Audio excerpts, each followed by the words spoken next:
අයිබෝවන් මේ වීඩියෝවෙන් මම කියලා දෙන්නේ මොසායික් මල් පෝච්චයක් නිර්මාණය කරන්නේ කොහොමද කියලා. අවශ්‍ය දේවල් ටයිල්ස් අවශ්‍ය වර්ණ ඕන වර්ණයකින් ගන්න පුළුවන්. ඊළඟට මම මෙතන තියෙනවා මේ මොනවාද එකට කියන්නේ මිරර් ටයිල්ස්.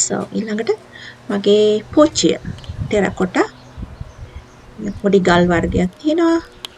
මේක තමයි ග්‍රවුට් ඕනේ අපිට අවශ්‍ය වර්ණයකින් කැමති වර්ණයකින්. මේක තමයි පේස්ට් එක. ඒ කියන්නේ ටයිල් ග්ලූ.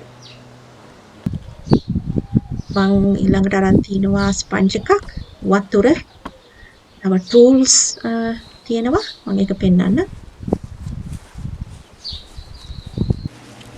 මේවා තමයි ටූල්ස්. ටයිල් කටර් එකයි මේ මිටියක් වගේ එකක්. මිටියක් උනත් කමන්නේ ගන්න පුළුවන්. මෙන්න මෙහෙමයි මම ටයිල් කපන්නේ.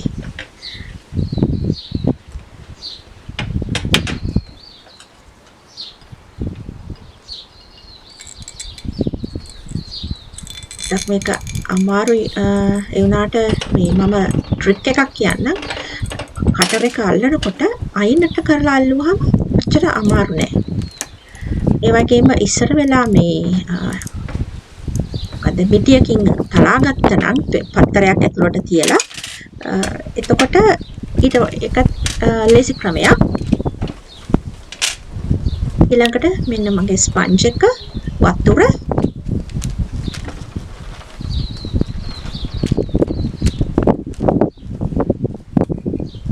සුදු පාට ග්‍රවුට් ඕන කරනවා. ඒක තමයි පේස්ට් එක, ග්ලූ එක. ඒක මගේ ටූල් එක, ග්ලූ ගන්න ඕන කරන මේක එක වර්ගයේ ටයිල්.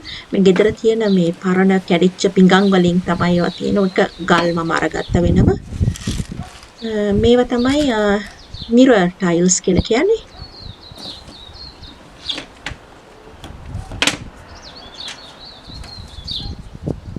අර ටයිල් එකේ කොන කොහොම මේ කියවණු වගේ නම් ඒක පොඩක් මේ මොට්ට කරලා ගන්න නැත්නම් තුවාල වෙන්න පුළුවන් මේ පොඩි ළමයි එහෙම ඇල්ලුවොත්. ඒ වගේම මතක තියාගන්න පොඩි ළමයි ඉන්න තැන්වල නම් මේ වැඩේ කරන්න එපා. මොකද ටයිල් කපනකොට අර ටයිල් කුඩු එහාට මෙහාට ගිහිල්ලා ඇස් වලට යන්න පුළුවන්. ඒක නිසා ළමයි ඉන්න තැනක මේක කරන්න එපා.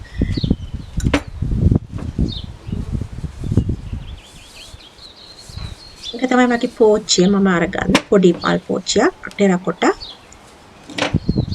මේ මම හදපු එකක් කලින් හදපු එකක්.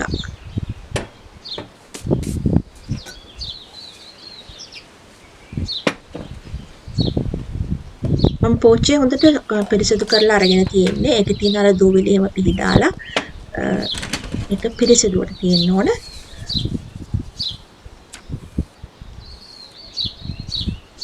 ළඟට එකක් සැරයි අත එක තමයි ඔය සද්දය ඇහෙන්නේ. කුරුල්ලොත් අඬනවා මොකද අපේ වසන්ත කාලේ හින්දා.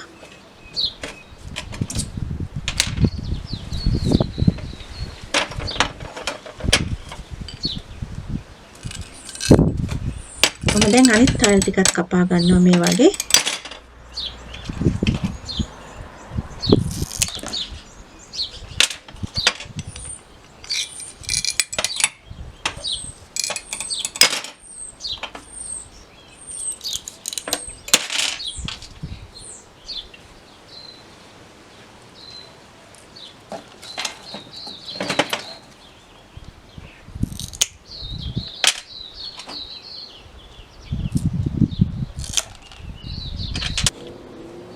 මේ තියෙන කපාගත්ත ටයිල්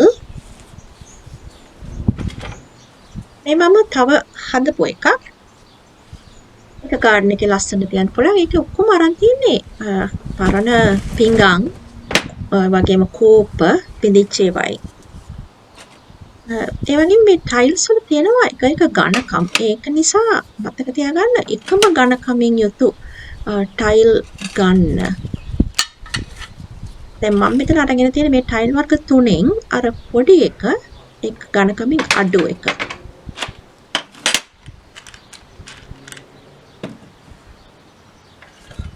මේ තියෙන්නේ තව ටූල් එකක් ටයිල් කඩන්න පුළුවන්. හැබැයි මේකෙන් කඩනකොට කොන්ක්‍රීට් එකක් උඩ තියලා පත්තරයක් ඇතුලේ ටයිල් එක තියලා තමයි කඩන්න ඕනේ. මිටියක් උනත් ගන්න පුළුවන් මං කලින් කිව්වා වගේ. ඔන්න බලමු අපි දැන් කොහොමද මේ ග්ලූ එක ගාන්නේ කියලා මේ ටයිල් පොඩි කෑල්ලක් අරගෙන කැමති විදියකට කැමති හැඩයකට මේක ගන්න පුළුවන්. මගේ හිතේ එහෙම විශේෂම මේ හැඩයක් නැහැ, පැටර්න් එකක් නැහැ. මම ඒක රතු පාට ඉස්සෙල්ලම ගත්තා. ඒක ඇලෙව්වා. අතින් පොඩක් තද කරනවා මම මේක. මේ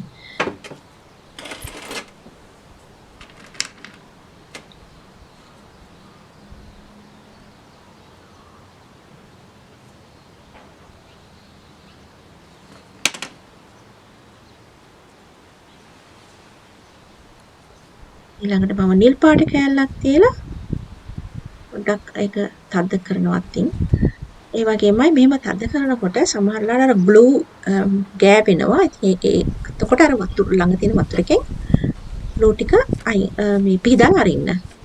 හොඳම ක්‍රමය තමයි එක්ක තෙතරේදි කෑල්ලක් එහෙම නැත්නම් මේ මොනවාද අර පේපර් ටවල්ස් කියන්නේ මේ කිචන් පේපර් එහෙම කොලයක් ඒ වගේ එකක් මේ තෙතට අරගෙන ඒකෙන් පිහදම්මන ඒ ග්ලූ එක යනවා. ග්ලූ එක හයි වුණාට පස්සේ අමාරුයි ඒක යවන්න. ඒක නිසා ඒ වෙලාවම පිහදාන්න.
මේ පෝච්ච සම්පූර්ණයෙන් ටයිල් අලලා ඉවර වුණාට පස්සේ පැයක් දෙකක් පමණ වේලෙන්න තියන්න.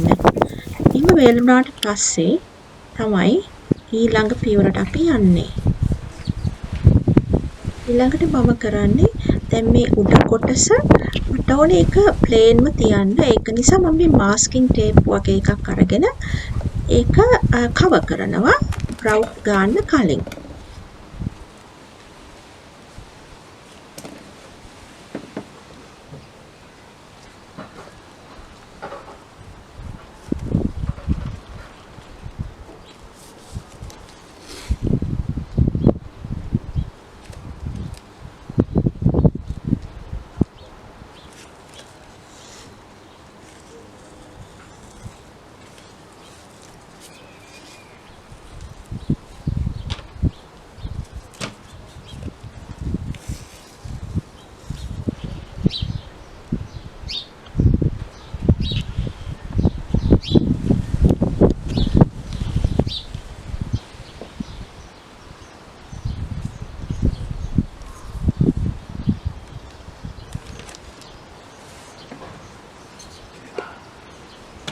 මම ග්‍රවුට් හදාගන්න යන්නේ. සුදු පාට ග්‍රවුට් තමයි මම ගන්නෙ.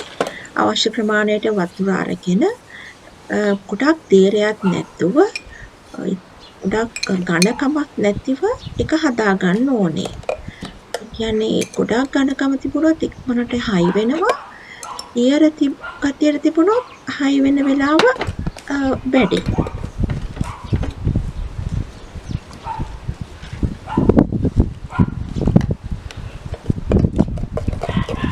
මම ග්‍රවුට් ටිකයි හදන්නේ මෙතන. මොකද ගොඩක් හදලා අහක දාන්න වෙනවනේ නැත්තම් ඒක පාවිච්චි කරේ නැති වුණොත් ඒක ආයෙ ගන්න බෑ. හයි වෙනවා ඒ නිසා.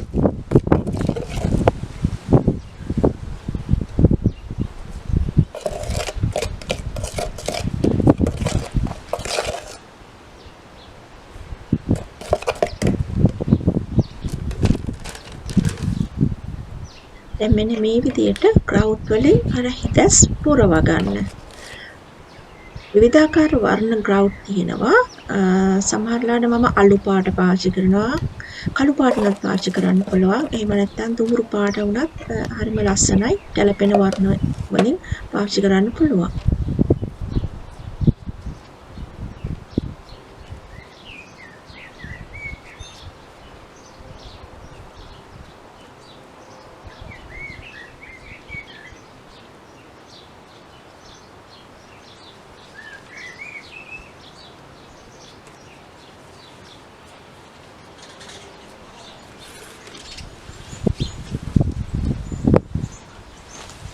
ස්පන්ජ් එක අහුලගෙන ආවා. දැන් ඔන්න මේ විදිහට ස්පන්ජ් එකෙන්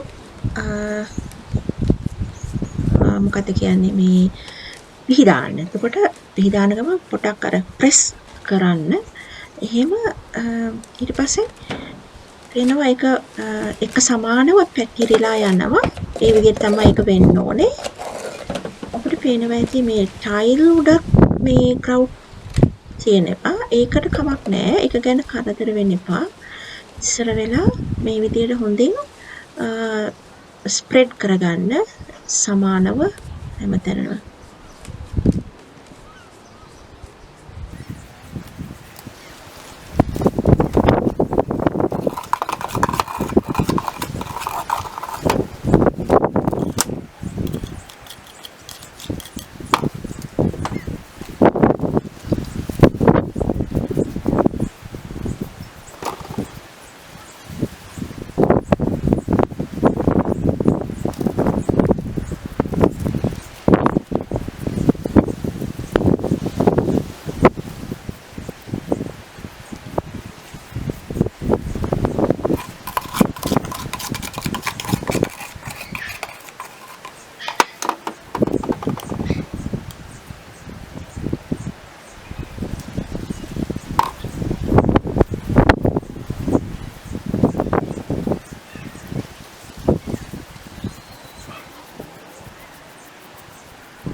දැන් අපිට පේනවා ඇති මම මේ විදිහට සම්පූර්ණයෙන්ම ග්‍රවුට් වලින් පෝච්චිය කවර් කරගත්තට පස්සේ මම දැන් පතුල එක නිමාව හොඳට තියෙන්න ඕන නිසා පතුල වටේට හිමීට අතින් මේ ග්‍රවුට් ගන්නවා.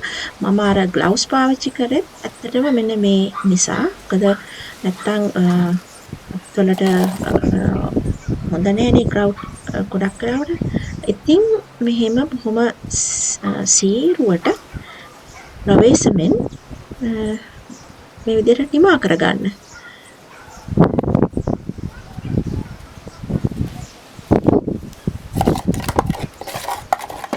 ඒ වගේම දැන් අර ස්පන්ජ් එක පාවිච්චි කරනකොට අපි මේක ග්‍රවුට් ගන්න සමානව පැතිරෙන්න පාවිච්චි කරනවා වගේම පිහදාන්න මේ ස්පන්ජ් එක පාවිච්චි කරන්න පුළුවන්. එතකොට එක සැරයක් පිහදුවට පස්සේ සෝදලා ආපහු ඒ ස්පන්ජ් එකම පාවිච්චි කරන්න.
දැන් මම කරන්නේ මේ ටයිල් වල තියෙන ග්‍රවුට් දෙත රෙදි කෑල්ලකින් ප්‍රවේශමෙන් පිහිදාන එක.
ඊළඟට දැන් මේ ටේප් එක ගලව ගන්න.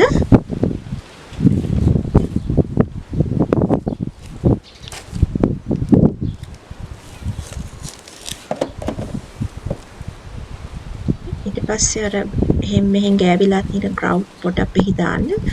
මේ විදිහට මේ උඩ කොටස එහෙම නැත්නම් මේ ගැටිය මෙහෙමම මේ බ්ලැන්ක් විතර තියන්න අවශ්‍යම නැහැ. ඔබට කැමති නම් සම්පූර්ණයෙන්ම මේක මේ ටයිල් වලින් කවර් කරගන්න පුළුවන්. දැන් මේ පැටර්න්ස් එහෙම ගත්තොත් කෙනෙකුට කිසිම මේ ප්‍රී ප්ලෑන් කියන්නේ කලින් ඩිසයින් කරන්නේ නැතුව වුණත් මේක දැන් මම කළ එහෙමයි. එහෙම කරගන්න පුළුවන්. ඒක කිසිම අමාරු දෙයක් නෙමෙයි. දැන් මේක බේලෙන්න තියන්නේ මේ විදිහට. ඊට පස්සේ පුළුවන් පාවිච්චිට ගන්න. මේ තියෙන්නේ මම හදපු පෝච්චියත් කලින් හදපු පෝච්චි දෙකකුත් ඒවයි මල් හිටවලා තියෙනවා. බලන්න ඒවයි ලස්සන. බොහොම ස්තුතියි.